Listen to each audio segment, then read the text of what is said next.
Kejadian pasal ke-49. Perkataan Yakub yang penghabisan kepada anak-anaknya. Kemudian Yakub memanggil anak-anaknya dan berkata, "Datanglah berkumpul supaya kuberitahukan kepadamu apa yang akan kamu alami di kemudian hari.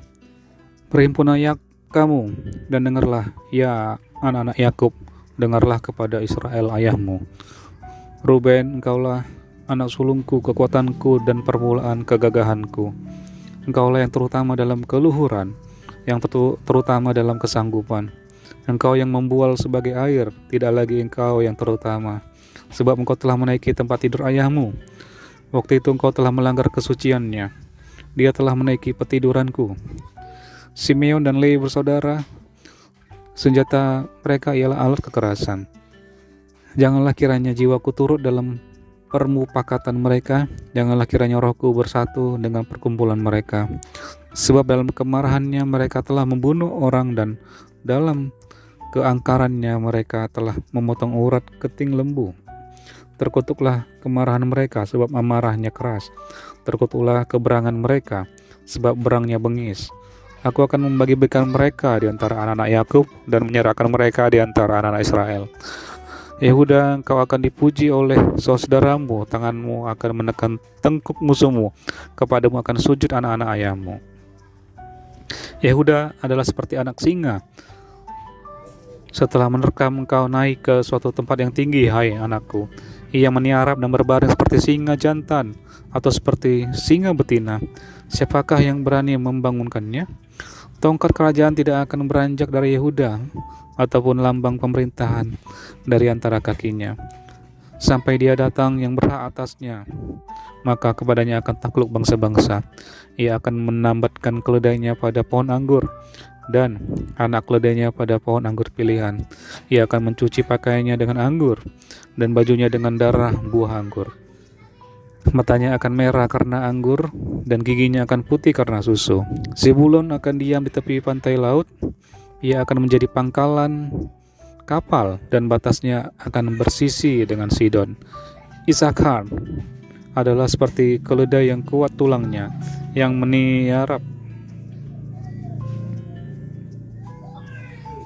diapit bebannya.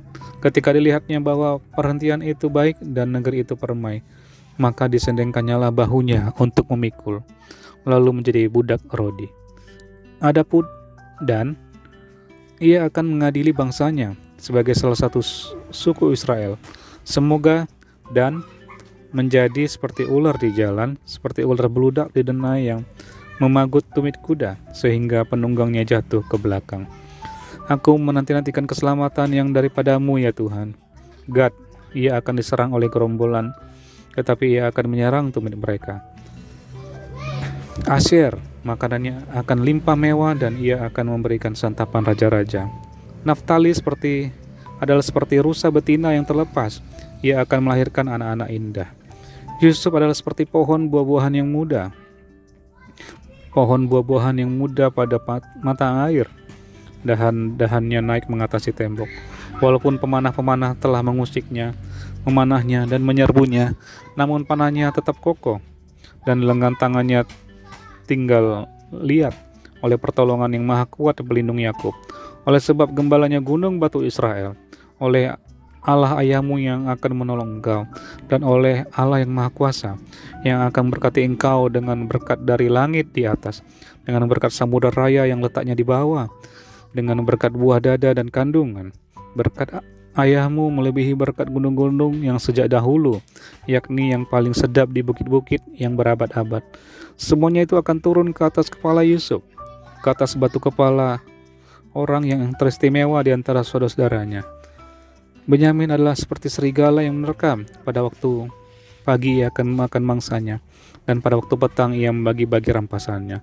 Itulah semuanya suku Israel, 12 jumlahnya, dan itulah yang dikatakan ayahnya kepada mereka ketika ia memberkati mereka. Tiap-tiap orang diberkatinya dengan berkat yang diuntukkan kepada mereka masing-masing. Ayat ke-29, Yakub meninggal dan dikuburkan. Kemudian berpesanlah Yakub kepada mereka, apabila aku nanti dikumpulkan kepada kaum leluhurku, kuburkanlah aku di sisi nenek moyangku, dalam gua yang di ladang Efron orang Het itu, dalam gua yang di ladang Makpela, di sebelah timur Mamre di tanah Kanaan, ladang yang telah dibeli Abraham dari Efron orang Het itu untuk menjadi kuburan milik. Disitulah dikuburkan Abraham beserta Sarah istrinya, disitulah dikuburkan Ishak beserta Ribka istrinya, dan disitulah juga dikuburkan Lea.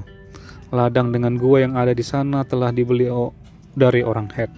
Setelah Yakub selesai berpesan kepada anak-anaknya, ditariknyalah kakinya ke atas tempat berbaring dan meninggallah ia, maka ia dikumpulkan kepada kaum leluhurnya. Kejadian pasal yang ke-50. Lalu Yusuf merebahkan dirinya mendekap muka ayahnya serta menangisi dan mencium dia.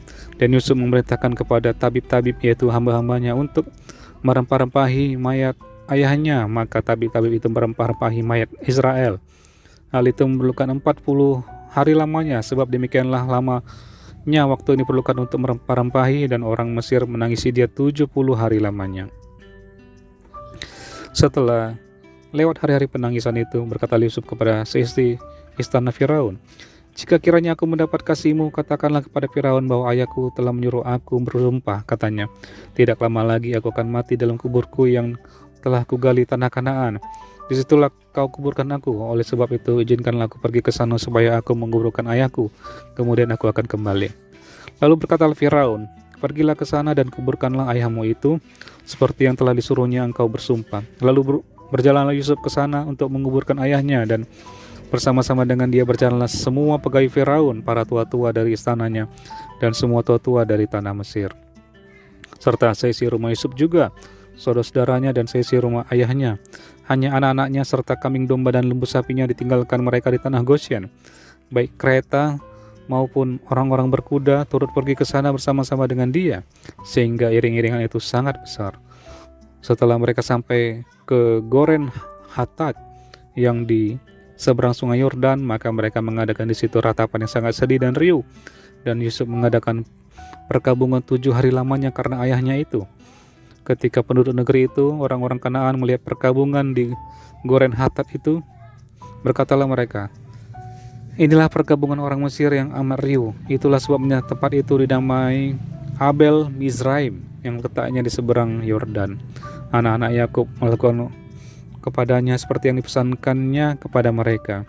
Anak-anaknya mengangkut dia ke tanah Kanaan, dan mereka menguburkan dia dalam gua di ladang Makpela yang telah dibeli Abraham dari Efron orang Het itu, untuk menjadi kuburan milik, yaitu ladang yang di sebelah timur Mamre. Setelah ayahnya dikuburkan, pulanglah Yusuf ke Mesir, dia dan saudara-saudaranya dan semua orang yang turut pergi ke sana bersama-sama dengan dia untuk menguburkan ayahnya itu.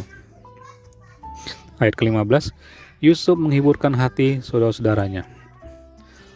Ketika saudara-saudara Yusuf melihat bahwa ayah mereka telah mati, berkatalah mereka, "Boleh jadi Yusuf akan memendam kita dan membalaskan sepenuhnya kepada kita segala kejahatan yang telah kita lakukan kepadanya." Sebab itu mereka menyuruh menyampaikan pesan ini kepada Yusuf. Sebelum ayah mati, ia telah berpesan, "Beginilah harus kamu katakan kepada Yusuf, ampunilah kiranya kesalahan saudara-saudaramu dan dosa mereka, sebab mereka telah berbuat jahat kepadamu. Maka sekarang ampunilah kiranya kesalahan yang dibuat hamba-hamba Allah ayahmu." Lalu menangislah Yusuf ketika orang berkata demikian kepadanya. Juga saudara-saudaranya datang sendiri dan sujud depannya serta berkata, "Kami datang untuk menjadi budakmu." Tetapi Yusuf berkata kepada mereka, "Janganlah takut, sebab aku inikah pengganti Allah? Memang kamu telah mereka-rekakan yang jahat terhadap aku, tetapi Allah telah mereka-rekakannya untuk kebaikan dengan maksud melakukan seperti yang terjadi sekarang ini, yakni memelihara hidup suatu bangsa yang besar. Jadi janganlah takut, aku akan menanggung makanmu dan makan anak-anakmu juga." Demikianlah ia menghiburkan mereka dan menenangkan hati mereka dengan perkataannya.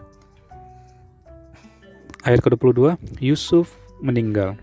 Adapun Yusuf, ia tetap tinggal di Mesir beserta kaum keluarganya, dan Yusuf hidup 110 tahun. Jadi Yusuf sempat melihat anak cucu Efraim sampai keturunan yang ketiga, juga anak-anak Makhir, anak Manasye, lahir di pangkuan Yusuf. Berkatalah Yusuf kepada saudaranya, "Tidak lama lagi aku akan mati, tentu Allah akan memperhatikan kamu dan membawa kamu keluar dari negeri ini, ke negeri yang telah dijanjikannya dengan sumpah kepada Abraham, Ishak dan Yakub. Lalu Yusuf menyuruh anak-anak Israel bersumpah, katanya, tentu Allah akan memperhatikan kamu. Pada waktu itu kamu harus membawa tulang-tulangku dari sini. Kemudian matilah Yusuf berumur 110 tahun. Mayatnya dirempah-rempahi dan ditaruh dalam peti mati di Mesir.